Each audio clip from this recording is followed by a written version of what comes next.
রাজ্যে এলেন বিজেপির সর্বভারতীয় সভাপতি নীতিন নবীন। প্রার্থী নিয়ে বিক্ষোভের মধ্যেই রাজ্য সফরে এসেছেন তিনি। দুদিনের রাজ্য সফর রয়েছে তার। নিউ টাউনের হোটেলে বিজেপির কোর কমিটির সঙ্গে বৈঠক রয়েছে নীতিন নবীনের। আমাদের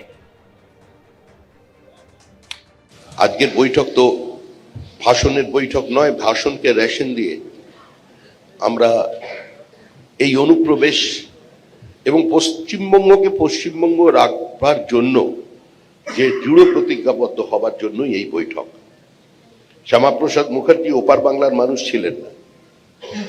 স্যার আশুতোষ মুখোপাধ্যায় হুগলি জেলায় জন্মগ্রহণ করেছিলেন। শ্যামাপ্রসাদ মুখার্জির জন্মস্থান কলকাতা, কিন্তু তিনি আত্মত্যাগ করেছিলেন। যেদিন শ্যামাপ্রসাদ মুখার্জি মারা যান সেদিন কোনো দলের ডাকে নয়, সেদিন ভারতীয় জনসংঘের আহ্বানে নয় বা বিচার পরিবারের আহ্বানে নয়, স্বতঃস্ফূর্তভাবে মানুষ সেদিন অরন্ধন পালন করেছিলেন। প্রতিষ্ঠিত হবে নরেন্দ্র মোদীজির নেতৃত্বে ডবল ইঞ্জিন সরকার। আর অনুপ্রবেশ যেভাবে গোটা সমাজকে, গোটা দেশকে এবং সর্বোপরি পশ্চিমবঙ্গের জমিকে ব্যবহার করে গোটা ভারতবর্ষের জনসন্তুলন পাল্টে দিচ্ছে, যেভাবে আমাদের আভ্যন্তরীণ নিরাপত্তা কম্প্রোমাইজড হচ্ছে, আজকে সেটাই সবচেয়ে বড় চিন্তার বিষয়। হোটেলবঙ্গে দুদিনের সফরে রাজ্যে এলেন বিজেপির সর্বভারতীয় সভাপতি নীতিন নবীন।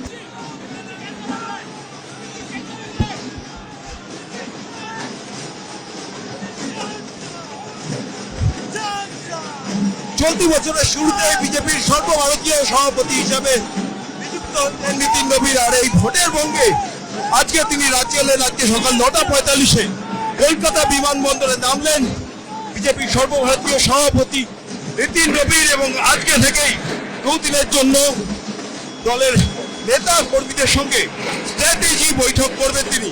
আজকেই প্রথমে রাজারহাটের একটি হোটেলে তার হাওড়া এবং হুগলির কর্মী নেতাদের সঙ্গে স্ট্র্যাটেজিক বৈঠক রয়েছে, এবং তারপর দু দফায় এ রাজ্যের যে আইটি সেল রয়েছে তাদের সঙ্গে নির্বাচনের আগে তাদের কেমন প্রস্তুতি এবং নির্বাচনে কি কি রণকৌশল হবে বিজেপি, সেই নিয়ে আলোচনা হবে। এবং আগামীকালও একাধিক কর্মসূচি রয়েছে। বিজেপি সর্বভারতীয় সভাপতি হওয়ার পর সব থেকে বড় চ্যালেঞ্জ নীতিন নবীনের কাছে, কারণ শুধু পশ্চিমবঙ্গ নয়, 4টি রাজ্য এবং 1টি কেন্দ্রীয় শাসিত অঞ্চলে নির্বাচন হতে চলেছে, এবং এগুলির মধ্যে সব থেকে সম্ভাবনাময় রাজ্য বিজেপির কাছে পশ্চিমবঙ্গ।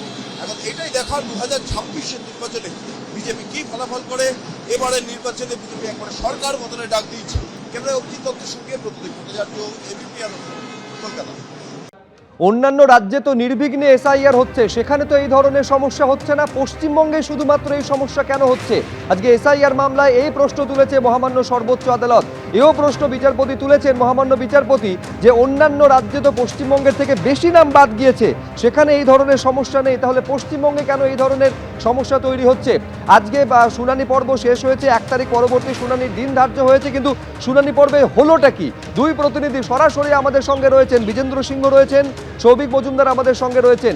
আজকের দিনে যখন বিবেচনাধীন তালিকায় প্রায় 29 লক্ষের নিষ্পত্তি হয়েছে বলে জানা যাচ্ছে, এবং একটা সাপ্লিমেন্টারি লিস্ট বের করা হয়েছে, এই প্রসঙ্গ তো আজকে এসেছিল বিজেন্দ্র কোর্টে। কি হলো সর্বোচ্চ আদালতে আজ?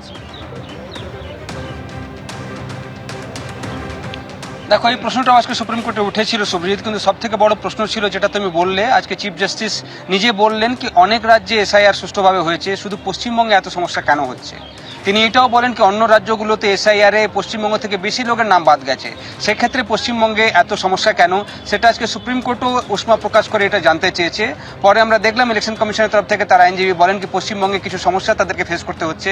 তিনি সিল্ড এনভেলপে কি কি সমস্যা তারা ফেস করছেন পশ্চিমবঙ্গে, সেটা সুপ্রিম কোর্টের কাছে আজকে জমা দিয়েছেন। বিশেষ করে পরিকাঠামোর দিক থেকে কি কি সমস্যা তাদের রয়েছে সেটা আজকে সুপ্রিম কোর্টকে জানিয়েছেন তিনি।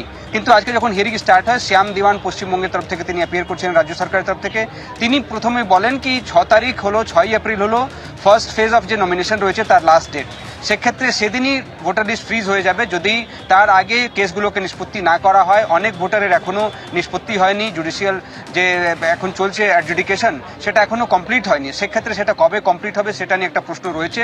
তবে এই প্রশ্নের জবাবে আজকে সুপ্রিম কোর্ট একটা প্রস্তাব দিয়েছে কি যেটা ফার্স্ট ফেজে ভোটিং রয়েছে সেই কেসগুলোকে আগে অ্যাডজুডিকেট করে দেওয়া হোক, এরকম উদাহরণ এসছে কি অনেক প্রার্থী রয়েছেন যাদের নাম এখনো লজিক্যাল ডিসক্রিপেন্সিসে রয়েছে, অ্যাডজুডিকেশন হয়নি। সুপ্রিম কোর্ট সেটাও বলেছে কি ফার্স্ট লিস্টে যারা রাজনৈতিক দলের ক্যান্ডিডেট হচ্ছেন তাদেরটাও আগে নিষ্পত্তি করে দেওয়া উচিত, এটা তারা বলেছেন। তবে বাকি যে সমস্যাগুলো রয়েছে, এখন ট্রাইব্যুনাল কিভাবে বসবে, সেই হিয়ারিংগুলো কিভাবে করা হবে, সেটার জন্য সুপ্রিম কোর্ট আজকে সুব্রজিৎ বলেছে কি আপনারা কলকাতা হাইকোর্টের চিফ জাস্টিসের কাছে যান এবং সেখানে তাদের সঙ্গে আলোচনা করার পর যে ট্রাইব্যুনালগুলো কিভাবে বসবে এবং কিভাবে হিয়ারিংগুলো হবে সেটা ঠিক হবে। সেখানে পরিকাঠামোর দিক থেকে কী কী সমস্যা রয়েছে সেসব সমাধান সেখানে করা যাবে। কিন্তু আজকে সব থেকে বড় প্রশ্ন যেটা আমরা দেখলাম, বিশেষ করে পশ্চিমবঙ্গে এসআইআর নিয়ে বারবারই হিয়ারিং করছে সুপ্রিম কোর্ট। এখন নেক্সট ডেট আজকে 1 এপ্রিল দিয়েছে সুপ্রিম কোর্ট শুনানির জন্য। কিন্তু আজকে প্রশ্ন নিজেই চিফ জাস্টিসই করলেন কি পশ্চিমবঙ্গের ক্ষেত্রে এত সমস্যা কেন হচ্ছে, বাকি রাজ্যে তো সুষ্ঠুভাবে এসআইআর হয়ে গেল, পশ্চিমবঙ্গের ক্ষেত্রে তো যত ভোট নাম বাদ গেছে তার থেকে বেশি অন্য রাজ্যের নাম বাদ গেছে, সেক্ষেত্রে পশ্চিমবঙ্গে এই সমস্যা কেন ফেস করতে হচ্ছে সেটা আজকে রেখেছিলেন প্রশ্ন চিফ জাস্টিস। তার জবাবে আমরা দেখলাম ইলেকশন কমিশন জানিয়েছে সুপ্রিম কোর্টকে কি পশ্চিমবঙ্গে কিছু তারা ইনফ্রাস্ট্রাকচারাল ইস্যু রয়েছে, কিছু একেবারে পশ্চিমবঙ্গের সমস্যার কথা আজকে নির্বাচন কমিশনের তরফেও জানানো হয়েছে। বিজেন্দ্র, তুমি আমাদের সঙ্গে থাকো। আইনজীবী বিকাশ রঞ্জন ভট্টাচার্য কি বলছেন একবার দেখে নিই। নমিনেশন ফাইলিংয়ের ডেটের আগে লিস্ট সম্পূর্ণ করতে হবে। বিচারপতিরা তার সঙ্গে সহমত হয়েছেন এবং হাইকোর্টের জজেদের সঙ্গে সাহায্য করে এটা শেষ করো। যাদের পলিটিক্যাল পার্টি যারা নমিনেশন ফাইল করতে চান, যাদের আন্ডার অ্যাডজুডিকেশন আছে, তাদেরটা সবার আগে ঠিক করতে হবে। আর যারা ইন্ডিভিজুয়াল এবং নির্দল হিসেবে দাঁড়াতে চান তাদেরটা কোর্ট বলেছে আমরা দেখছি, আর যাতে হয় আমরা দেখব।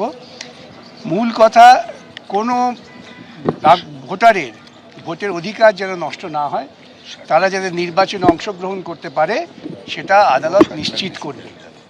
পশ্চিমবঙ্গে যে সমস্যা হচ্ছে সৌভিক, এটা একেবারে সুপ্রিম কোর্টে দাঁড়িয়ে একাধিকবার একেবারে কমিশনের তরফেও বলা হয়েছে এবং একটা মুখবন্ধ খামে রিপোর্ট পর্যন্ত জমা দেওয়া হয়েছে। ফলে কি ধরনের সমস্যার মধ্যে তাদের পড়তে হয়েছে, সমাধান কিভাবে হবে, কি হলো এই নিয়ে আজকে সওয়াল জবাবে সর্বোচ্চ আদালতে? দেখো, মূল যেটা প্রশ্ন ছিল আজকের এই শুনানিতে, যে এই যে গতকাল সাপ্লিমেন্টারি লিস্ট বেরিয়েছে সেখানে কত সংখ্যক ভোটারের নাম বাদ গিয়েছে বা কত সংখ্যক ভোটারের নাম সংযোজিত হয়েছে বা এই তালিকায় আর কি কি রয়েছে সেইটা স্পষ্ট করাই কিন্তু আজকে শুনানির একটা অন্যতম উদ্দেশ্য ছিল।